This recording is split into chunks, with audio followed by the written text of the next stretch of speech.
Hey cookies, let's get into this simple recipe that I made for dinner, which is salmon, mashed potatoes, and asparagus with a twist.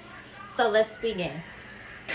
So here I'm starting off by rinsing my Yukon Gold potatoes that I got from Publix. Mind you, you can find these potatoes from any supermarket, whether if it's Kroger, Aldi's, wherever you go, you can find them. And also I'm going to go ahead and clean my asparagus very well.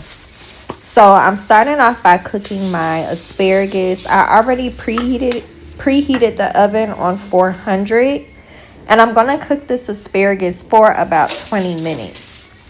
So once I use my Pam spray, I'm using it clearly because I don't want the asparagus to stick to the aluminum foil, so that's why I sprayed a little bit. But once I put that Pam spray on the foil, I'm going to go ahead and disperse and spread out my asparagus evenly to where they can all cook evenly. You do not want your asparagus piled on top of each other. You just want to make sure you spread them out evenly. Now here I am using my Kinder salt, pepper, and garlic blend. I believe I got this from Eden's Fresh or either Publix. I can't really remember, but I'm going to go ahead and sprinkle that on top of my asparagus.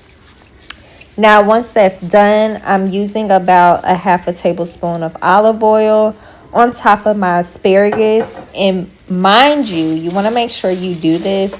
You want to evenly coat the asparagus with the seasoning and the olive oil. So make sure you just give it a light toss, or you can use butter, melted butter, but I prefer olive oil.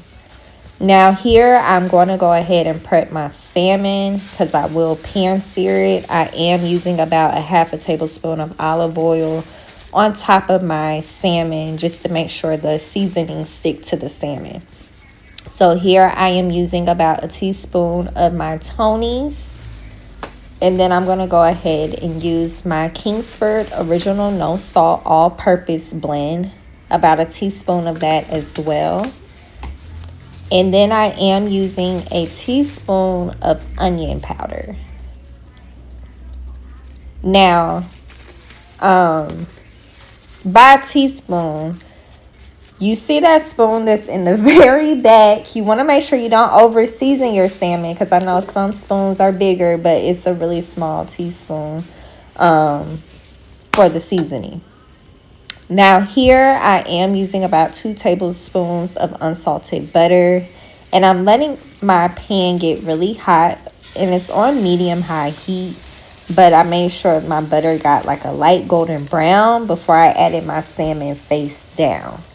Now mind you, I covered my salmon while it was face down for about 2.5 minutes, and then I'm going to flip it and do it the same on the other side. Cook it the same amount of time.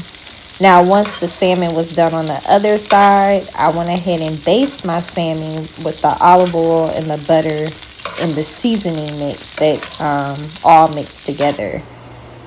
Now I set my salmon to the side, and I am starting on my sauce for my salmon. Now this is like a lemon and herb blend. For my sauce, I did use a half a cup of heavy whipping cream and a fourth a cup of lemon juice. Mind you, I squeezed a fresh lemon, and I am using a tablespoon of parsley along with a half a teaspoon of lemon pepper, and then I am using about probably a pinch of pink Himalayan salt. Now you can taste to your liking. This sauce is mainly for people that do like a little bit of a lemon and zest sauce. If you ever had Cheesecake Factory salmon, this is the sauce that's on that salmon with the asparagus and potatoes. I can't really remember the dish, but yes. I want to say it's herb crusted salmon, something like that. But yeah, this is the sauce. And you're going to make sure you also add 2 tablespoons of olive oil to this sauce as well. And once all the ingredients are in the bowl, you are going to stir it together really, really good. speaking of cheesecake, I haven't had cheesecake in a while. Let me know, what's your favorite dish from Cheesecake Factory? Make sure you comment below. And now once all these ingredients were put in my bowl, like I said, I went ahead and stirred my sauce up really good. Now my potatoes have finished boiling here. I added about 4 to 5 tablespoons of unsalted butter, and I am adding about a half a cup of heavy whipping cream. Now mind you, when I added this heavy whipping cream, it was room temperature. I took it out the refrigerator so it wouldn't be so cold. But you want to make sure you add room temperature heavy whipping cream or warm to your potatoes. Because when you add cold heavy whipping cream to like something that's hot, it'll cause it to lump up. And you don't want your potatoes too lumpy, but just right. And you're going to mash them and stir them until you get this consistency here. And I'm going to go ahead and add my salt, pepper, and garlic blend again from Kinder's. And you can season to your liking, but mind you, you have this sauce that you're adding, so you do not want your potatoes too salty. And here you see me plating my plate. I'm just going to go ahead and add my potatoes first. I'm going to add a little bit more potatoes though. And then I'm going to go ahead and cover my potatoes with some salmon that I made earlier that you saw in the video. And now once I'm done with that, oh no, I'm sorry. I went ahead and added my sauce first.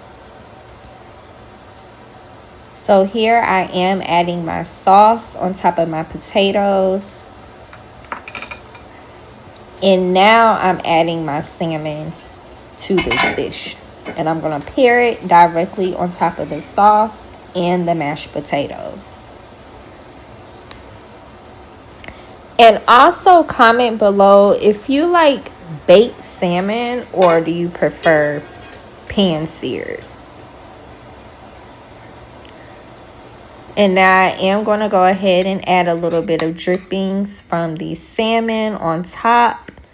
And then also pair my sauce on top of my salmon and asparagus. Just a little bit, not too much, because you still have the other sauce under the salmon.